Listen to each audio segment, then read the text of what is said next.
The next one is a bunch of,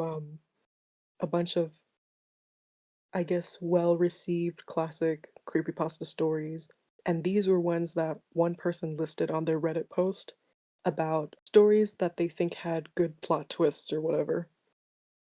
Here we go. This one's Mm. called Stairs. In 1984, there lived an old widowed lady by herself in a two-story house who was completely immobile and bound to her wheelchair. Ever since the mysterious death of her husband, she required the aid of a carer who would visit her daily to help her with everyday tasks. What made it even more difficult was the fact that the two floors of the house were only connected by an old staircase inside. When the old lady needed to move between the two, the carer would have to carry her frail body like an infant up and down the stairs. One day, the police received a call from the widow. There had been a murder. Since police units were scarce at the time, and the murderer had already fled the scene, only one detective was sent out to conduct the initial crime scene report. He arrived to see the carer's body splayed out on the floor, with her vocal cords ripped out in a pool of blood on the first level of the house, with the old lady atop the staircase in her wheelchair watching him, still and silently, seemingly in shock. He could immediately rule her out as a suspect due to her inability to move up and down the stairs, and because she was trapped up there the time the murder took place. It was similar to the death of her husband many years ago, who had suffocated in his sleep on the couch downstairs. The detective put on his gloves, took photos, swabbed for evidence, and covered the body until the coroner arrived later. All routine business. He scoped the house downstairs for any clues, then asked the old lady if he could look upstairs. She insisted that she was upstairs the whole time, and no one apart from her had been up there that day. But regardless of this, the detective ascended the staircase, to which she hesitantly moved aside. Beyond the staircase there was a narrow corridor with three closed doors along it. He checked behind each of the doors, the empty bedroom, nothing, the bathroom, nothing. He became anxious when he slowly made his way to the final bedroom where the old lady slept. He opened it and everything looked normal. A bed, a wardrobe, and a bedside table with a lamp. He checked every wall of the room in horror, as it was not what he discovered, but it was what he didn't discover that made him stop dead in his tracks, and slowly reach for his gun in its holster. It was a detail so minor that they had completely overlooked it on the last investigation of the husband's death. There was no phone upstairs. He suddenly heard a noise as he withdrew his gun and rushed out of the room, only to find an empty wheelchair atop the stairs. Yeah, But who was if that's the phone? story, you know, more like what? Where was phone? That is creepy. Yeah, so this was an old classic story I remember reading back then, and I was like, yeah, that's pretty cool. Doors. I was adopted. I never knew my real mother. Rather, I knew her at one time, but I left her side when I was too little to be able to remember. I loved my adoptive family, though. They were so kind to me. I ate well, I lived in a warm and comfortable house, and I got to stay up pretty late. Let me tell you about my family real fast. First, there's my mother. I never called her mom or anything like that. I just called her by her first name, Janice. She didn't mind at all, though. I called her that for so long, I don't think she even noticed. Anyhow, she was a very kind woman. I think that she is the one who recommended my adoption in the first place. Sometimes I would lay my head against her in front of the television, and she would tickle my back with her nails. She is one of those Hollywood mothers. Second, there's Dad. His real name was Richard, but he never really liked me much, so I began to refer to him as Dad in a desperate attempt to gain his affection. It didn't work. I think that no matter what I called him, he would never love me as much as his own child. That's understandable, so I don't really press the matter. The most notable attribute of Dad was his unmoving sternness. He was not afraid to pop his children when they did something wrong. I found that out before I could use the restroom properly. He didn't hesitate to spank me. Well, I'm in line, and that's because of his methods. Lastly, is my sister. Little Emily was really young when I was adopted, so we were about the same age, but she was slightly older. I like to think of her as my little sister, though. We got along better than any sibling could possibly get along. We would always stay up late together and just talk. Well, she did a lot of the talking. I mostly just listened because I loved her. It was a great setup that we had. We were short on bedrooms, so because I didn't want to sleep in the living room by myself when I was littler, I had a pallet set up for me next to her bed on the floor. This is where I have slept since. But it was cool with me because I enjoyed being with her, and I had always felt pretty protective of my little sister. Everything changed on a horrible Wednesday night. I was at home taking a nap when little Emily opened the front door. The sound of the door opening pulled me to a state of consciousness, and I walked from the room down the hall to the living room. That's when I first remembered it was Wednesday. I was never any good at keeping track of what day it was. Actually, I'll just go ahead and say it. My sense of time was horrible. But nevertheless, I knew it was Wednesday because Emily had just come home from her church youth's group gathering.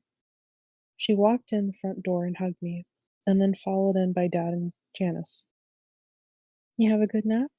Janice said, teasingly as she ruffled up my hair.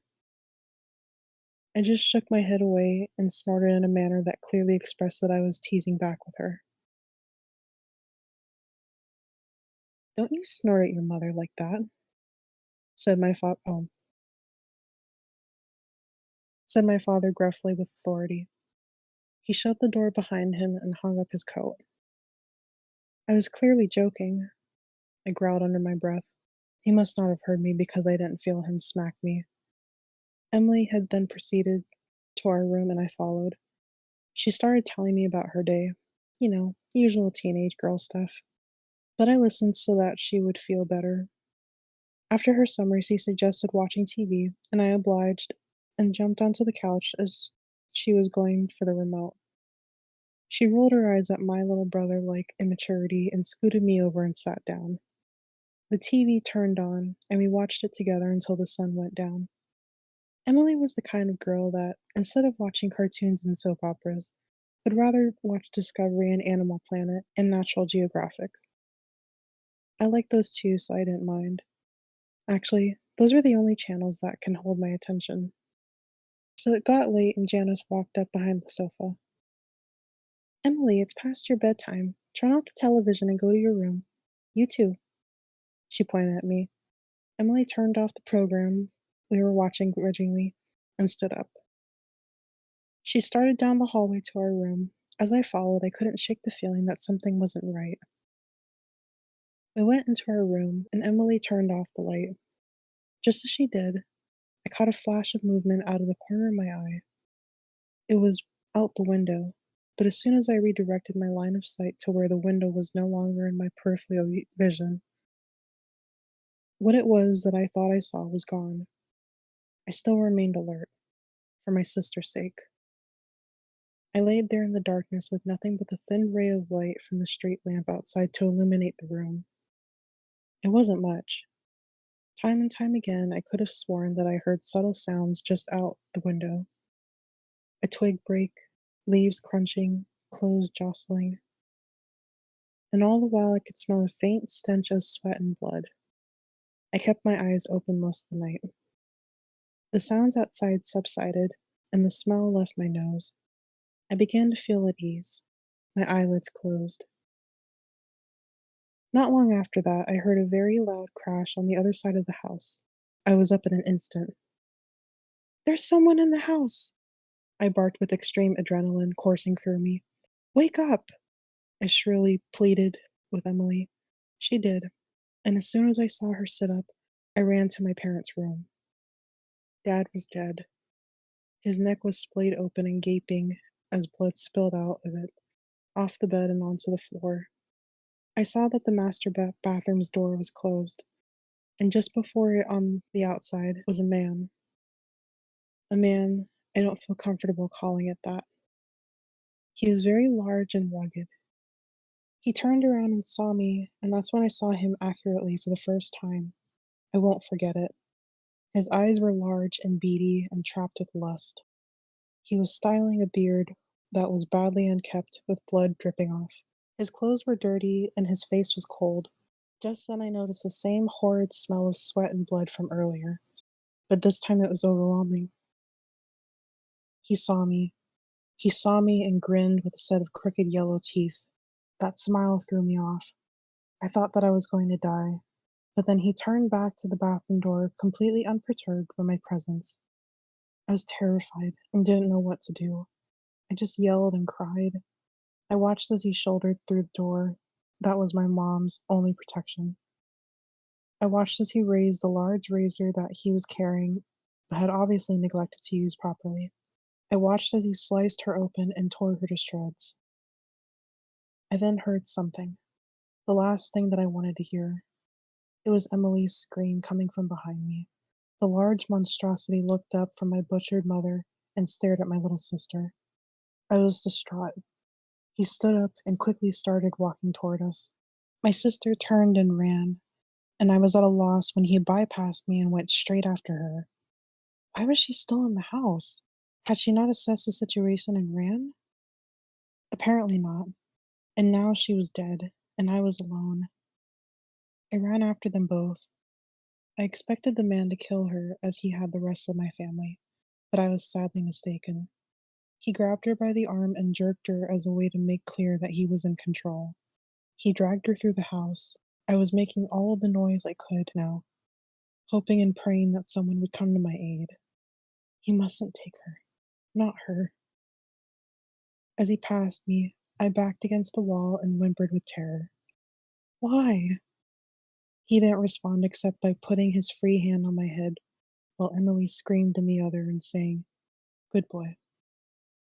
He gave another crooked grin and a very cold, unnatural laugh. I followed him to the door where he dragged my helpless sister after him. He opened it, pulled her out, and slammed it shut behind him. I am now sitting in the house with my mutilated adopted parents, shivering and whimpering with dismay.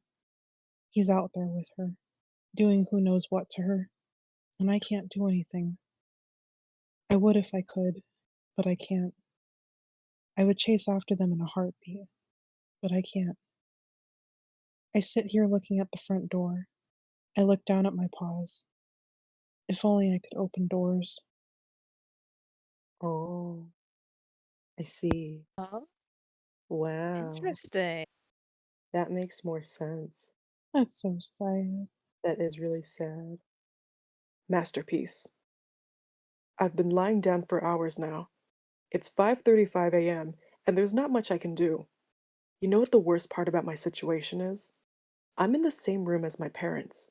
They keep looking at me, and I can't help but look back and try not to cry or scream. Their eyes are focused on me, and their mouths are wide open. There's a strong scent of blood, and I feel paralyzed with fear. Here's the thing. The second I make any hint that I'm not asleep anymore, I'm completely fucked. I will die, and there's nobody around to save me. I've been trying to think of a way out, but the only idea I have is to rush for the front door and scream for help, hoping any neighbors hear me. It's risky, but if I stay here, I'll surely die. He's waiting for me to wake up and see his masterpiece. You're probably wondering what's going on. I do tend to get ahead of myself sometimes. About 3 hours ago, I heard screaming from the other side of the house. I got up and went to check on the noise before realizing I had to use the restroom. Instead of doing the smart thing and investigating, I used the bathroom first. I could have gotten myself killed right then for my stupid actions. I did my business and took a peek outside the bathroom. There was blood on the carpet. I got very worried and ran back to my room, hiding under the sheets like the pussy I was. I tried to convince myself to go back to sleep, that it was just some really vivid dream or something. But I heard my bedroom door open. Like the terrified child I was, I peeked out from under my blankets to see what was going on. I could see something dragging my dead parents into the room. It was not human, I can tell you that. It was hairless, with no eyes or clothing. It walked like a caveman, with its back slouched as it dragged my parents. But this thing was much smarter than any caveman. It was aware of what I was doing. It propped my dad up on the edge of my bed and made him face me. It then sat my mother down in the chair and positioned her towards me as well. It then started rubbing its hands on the walls, staining them with blood, and then drew a circle with the devil's pentagram in it. This thing had made what it would probably call a masterpiece. To finish it off, it scribbled a message into the wall that I could not read in the darkness. It then positioned itself under my bed, waiting to strike. The scariest thing now is my eyes have adjusted to the darkness since then, and I can read the message on the wall. I don't want to look at it because it's terrifying to think about it, but I feel I need to see before I'm killed. I peek at the creature's masterpiece. I know you're awake. The Keyhole. A man went to a hotel and walked up to the front desk to check in. The woman at the desk gave him his key and told him that on the way to his room there was a door with no number that was locked and no one was allowed in there. Especially no one should look inside the room under any circumstances. So he followed the instructions of the woman at the front desk, going straight to his room and going to bed. The next night his curiosity would not leave him alone about the room with no number on the door. He walked down the hall to the door and tried the handle. Sure enough, it was locked. He bent down and looked through the wide keyhole. Cold air passed through it, chilling his eye. What he saw was a hotel bedroom like his, and in the corner was a woman whose skin was completely white. She was leaning her head against the wall, facing away from the door. He stared in confusion for a while. He almost knocked on the door out of curiosity, but decided not to. This disinclination saved his life. He crept away from the door and walked back to his room. The next day he returned to the door and looked through the wide keyhole. This time all he saw was redness. He couldn't make anything out besides a distinct red color unmoving. Perhaps the inhabitants of the room knew he was spying the night before, and had blocked the keyhole with something red. At this point he decided to consult the woman at the front desk for more information. She sighed and said, "Did you look through the keyhole?" The man told her that he had, and she said, "Well, I might as well tell you the story. A long time ago, a man murdered his wife in that room, and her ghost haunts it. But these people were not ordinary. They were white all over, except for their eyes, which were red." Hmm. Yeah, intriguing. Oh, okay. I get it. Yeah. The portraits, aka the cabin in the woods. There was a hunter in the woods who, after a long day hunting, was in the middle of an immense forest. It was getting dark, and having lost his bearings, he decided to head in one direction until he was clear of the increasingly oppressive foliage. After what seemed like hours, he came across a cabin in a small clearing. Realizing how dark it had grown, he decided to see if he could stay there for the night. He approached and found the door ajar. Nobody was inside. The hunter flopped down on a single bed, deciding to explain himself to the owner in the morning. As he looked around, he was surprised to see the walls adorned by many portraits, all painted in incredible detail. Without exception, they appeared to be staring down at him, their features twisted in looks of hatred. Staring back, he grew increasingly uncomfortable. Making a concerted effort to ignore the many hateful faces, he turned to face the wall, and exhausted, he fell into a restless sleep. Face down in an unfamiliar bed, he turned, blinking in unexpected sunlight. Looking up, he discovered that the cabin had no portraits, only windows. Ah! Uh, Just a bunch of disapproving Dinkelbergs looking through the windows. yeah, they're just mad. They're like, yo, what's this guy doing? Oh, it's Snow White with the dwarves. They're peeking through, like, what are you doing in our Oh! bed? String theory. Have you ever had an experience that suggested someone else was in your house and just thought, I don't want to know, and left it? Sometimes, fear of the unknown just seems like the preferable option than facing a real concrete danger. Normally it's nothing though. One time, the beeper function of my wireless house phone went off when I was the only one home. It could only be called from the living room. Another time, I swear someone took some change from my desk. They're all probably just slightly disconcerting tricks of the memory.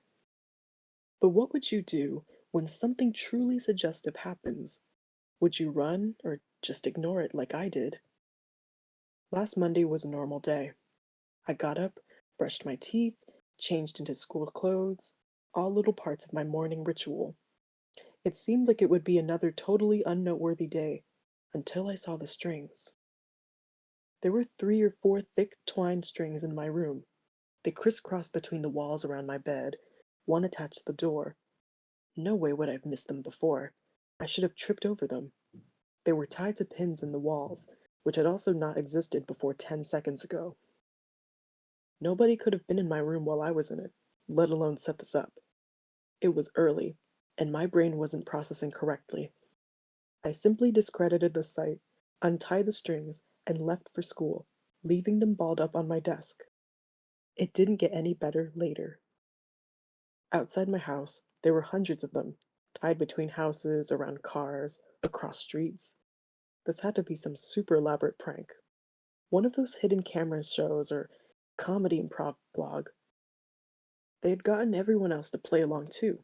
Passerbys were tangled in them, tying them to objects they were walking towards and away from, as if they had been and were continuing to follow the course laid out for them. I nervously continued my journey for school. On the bus, everyone except me was tied to the door. At school, groups of friends were tied to each other. Teachers were tied to their desks and boards. Oddly enough, at this point all I could wonder was why I had been left out. When my friend Lucy sat beside me in first period, she simply plonked her bag down on my lap and rested her chin in her hand, looking right past me to the window outside. "Hey, Lucy." No response. "Come on, I didn't expect you to be in on this too." She sighed and started taking books from her bag. All the books were tied to her hands. I grinned and yanked one of the strings off a book. She didn't seem to notice, instead simply disregarding the book completely, letting it drop to the floor without a moment's hesitation. Um, I leaned down, picking up her book and placing it back on her desk. She took no notice. "Well, if that's how we're going to play it," I smiled, trying to look playful, but really I was just trying to hide my nervousness. I bundled all the strings attached to her together with one hand, then pulled them all free. She blinked, turning to stare at me. "Holy crap, Martin! You're like a ninja or something!" "I've been sitting here for maybe 10 minutes." I smiled again, relieved my friend had finally noticed me. "Where did all these strings come from?" she gasped, seemingly noticing for the first time. "I assumed you were all fucking with me." She stood up, backing into a corner. No one else in the class noticed. They weren't here just a minute ago. Do you see them too?" Her tone made it clear she was genuinely scared. "No, didn't you—" I was interrupted by my teacher slamming the door behind her. Everyone except me and Lucy murmured a good morning, and still, no one seemed to pay either of us any notice. "People have been ignoring me all day," I said to Lucy, before turning to our teacher. "Hey, dumb bitch, you can't teach for shit." No reaction. "I'm getting away from all this shit." Lucy pulled a few strings aside and left the class. I followed, and, surprise, surprise, no one else noticed. We wandered the corridors, leaving and entering classes as we saw fit. Whenever we untied a chair or book from someone else, it was like it suddenly didn't matter to them. It didn't exist. I showed her the street outside. There were more strings than when I came in this morning. Twice as many. We carefully picked our way through the tangle, making our way to a nearby coffee shop. Not particularly grand, I know, but what would you do in our situation? As I said, fear of the unknown sometimes seems like the safer option. On a few occasions, I suggested we untie a few more people. Lucy was opposed to it, remembering how terrified she'd been. In the coffee shop, we grabbed a couple of sandwiches and drinks from the fridge. We found a table, untied all strings attached to the chairs, and sat down. We both ate in silence, both of us too scared, both of us distracting ourselves by watching the strangers in the shop, oblivious to the strings. After 20 minutes, Lucy spoke up. Now she's going to take that sandwich, she said, pointing at a woman across the shop. Sure enough, she walked to the fridge and took the plastic wrap sandwich she was tied to. She pays for it and leaves. She did so, according to the prophecies of the strings.